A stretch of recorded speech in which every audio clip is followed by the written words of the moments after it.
Hi, welcome back to Liz's Scrapping Studio, and I wanted to come back and do one final video about Close to My Heart's closing and what's happening with me.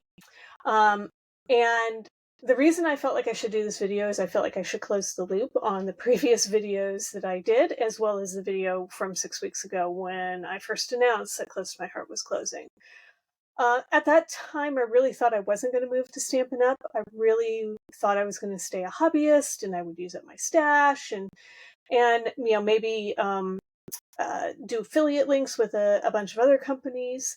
And I started doing some research to go down that path to understand what was out there, what I could do, how I could set up affiliate links, what other companies were out there. And what I found was I was a very, very small fish in a very big sea. And that's not such a bad thing, but it kind of became overwhelming to me in managing all of that and all these different affiliates and all of these uh, ways that maybe I could monetize my channel and pay for a little bit of this hobby. And so that really had me going back and looking at other options, whether it was Creative Memories or whether it was Stampin' Up, um, and and trying to research those as well. So with all of that, I also looked at the other channels that were out there. So who in the Close to My Heart world were creating and posting on YouTube?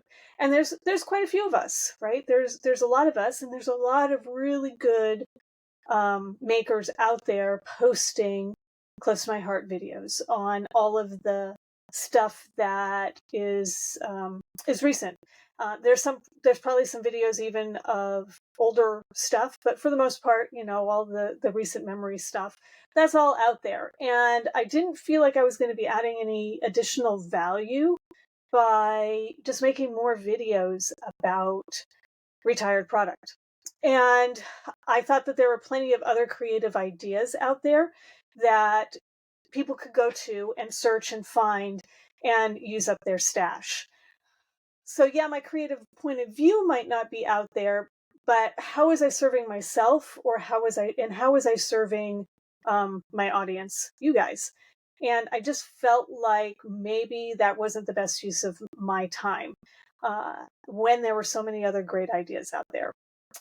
So the final announcement came out on the agreement between Stampin' Up! And Close to My Heart.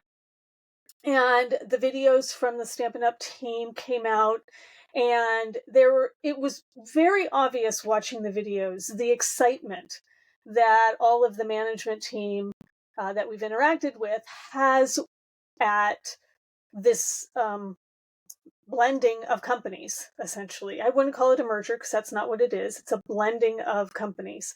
And it's starting something new in the Stampin' Up! World, something they haven't done and they don't have an expertise in, but they're all super excited to go on this journey to build scrapbooking as part of their product line. And that was really, really exciting to me. And then I talked to a number of leaders here at Close to My Heart, and again, they met with these folks a couple of weeks ago, and they were very impressed. And they were also saying that, yeah, Stampin' Up! Is really on board to build a world-class scrapbooking lineup for us. And so that was really, really exciting for me. And just a little background, I'm from the San Francisco Bay Area. I've gone through 3 startups, and what I'm seeing both from the makers and from the Stampin' Up! Team is this this feeling of a startup.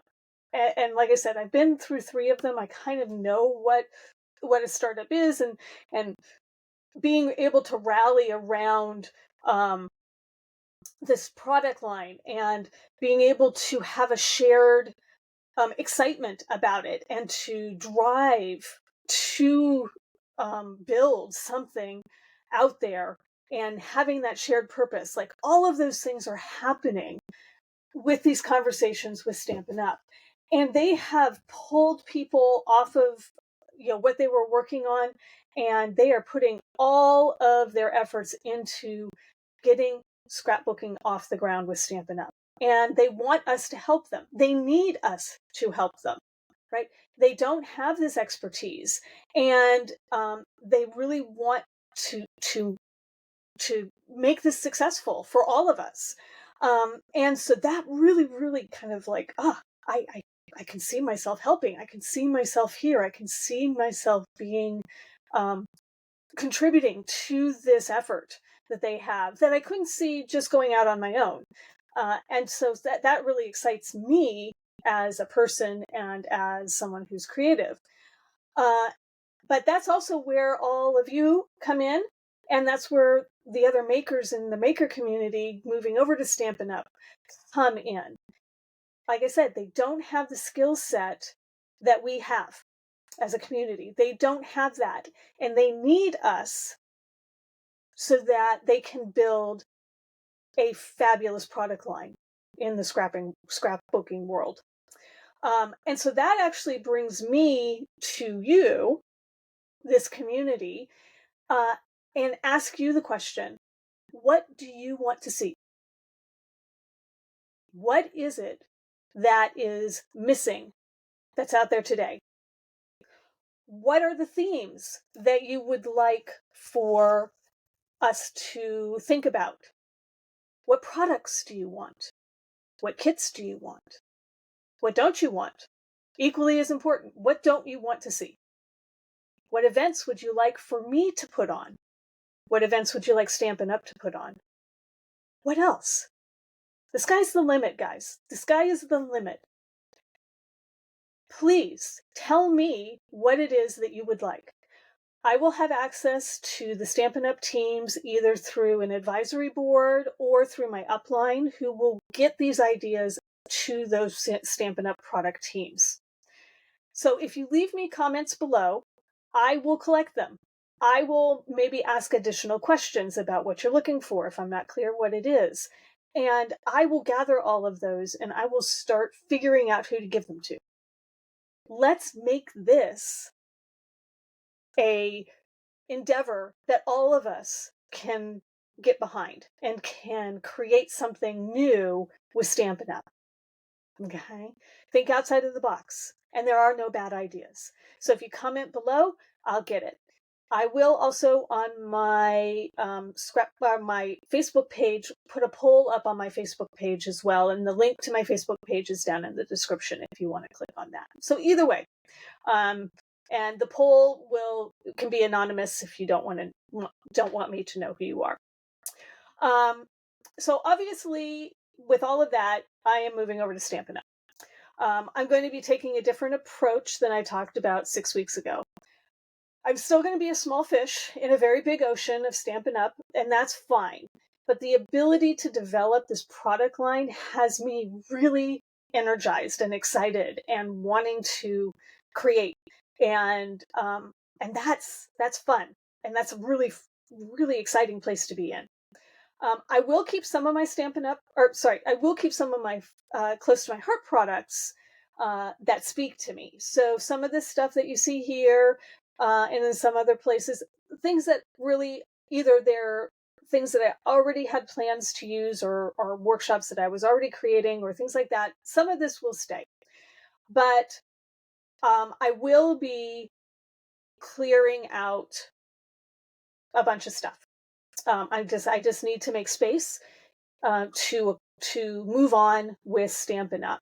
And so, by not putting it out on this channel, I'm not going to frustrate anybody who might follow me in the future and say, well, where can I get that product? And there's no place for them to go get it. So again, it's a way for me to move forward and keep the things that really speak to me, but move forward with this Stampin' Up adventure that we're about to embark on. There are 3 new collections that are coming out. So there are 3 new collections that will come out in May, June timeframe. And I've seen a preview of them. The May one is a very summery theme. The June one is a wilderness theme. And then we have the gnomes for summer coming. So those are coming. They will be coming out. We don't have dates. It'll be sometime in May, sometime in June for those to come out. So don't expect them right away, but sometime in May and sometime in June. And depending on how quickly they move, will determine whether or not I'll get a chance to show them. So I'm going to sort of play it by ear right now, because I won't get a preview of those products until you guys see them, until we get the announcement that they're in. So again, I'm not going to get them any faster than you are. So I would then have to create stuff with it and then show it, and then hopefully it's still available. So I'm going to just play it by ear and see how that goes. The switch, uh, moving over means that, like I said, I am going to be um, liquidating some of my inventory. Uh, it's all good stuff. It's all fine. It's fine. There are great things in the stash that I have, and I'm going to keep some of it, like I said, and some of it is going to go to great homes. So I'm going to be doing a liquidation sale on my Facebook um, group. They have a specific group is a sale group. Again, the link to my Facebook page is down below. And if you're interested in seeing what I have for sale, head over there and request access to that group, and I will let you in and you can see if there's anything there for you. It's going to have a wide range of things. It's going to have papers and stamps and thin cuts and embossing folders, and even some album retreats are going to be in there at a super discounted price. So again, if there's something you're looking for and that you would like, see what you can find there. Cardstock is right now, the way that they handle their 12 by 12 cardstock at Stampin' Up! Is it's a combo pack, and it doesn't necessarily work for the scrapbooking world on the 12 by 12 side. So I'm going to sort of play it by ear with the cardstock. You may see some Close to My Heart cardstock coming in and pairing with the Stampin' Up! Papers, just because of the ease of using what I have in inventory, not having to spend too much money to reinvest in cardstock. But also, Stampin' Up! Is going to be coming out with a two-toned cardstock with a white core sometime in the fall, we think. So again, I'm probably going to wait on the cardstock until they introduce the new line of cardstock. I won't be buying new tools either. My tools are fine. I don't feel like I need to go buy another paper trimmer. I've got 4 of them. I don't need another paper trimmer. I don't need another pair of scissors, right? I don't need those things. So again, I'm not going to invest in those. And on the inks, I'm going to invest in those very, very slowly. I'm going to look through my inks and determine which ones I think I can get rid of in the sale. And then I will slowly look at the Stampin' Up! Inks that match the paper packs that I'm going to be using. So I'm not going to replace everything right away. I'm going to do it in a very slow manner. It makes sense. All right, so that is what's happening. I hope that you are as enthusiastic as I am about what we can bring to Stampin' Up! And how we can help build this scrapbooking line within the Stampin' Up! Community. I think this is just a unique opportunity that you don't usually get.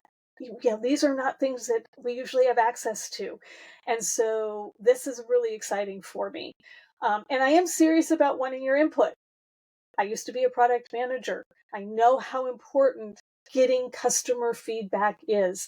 You are the customer. What do you want? Tell me, and I will figure out how to get it to whoever it needs to get to at Stampin' Up! Okay, that'll be my job. And let's go on this journey, and let's have some fun, and let's be a team and a community to build a great scrapbooking line that we all will be proud to purchase and to create with and to have fun and enjoy our memories with. So I really do want to thank everyone. I appreciate all the support that you've shown over the last few weeks. And the purchases that have been made on my Close to My Heart website, that's really very sweet of you. And what I want to do now is just take this excitement and move on, and let's go do this. Thanks, everyone.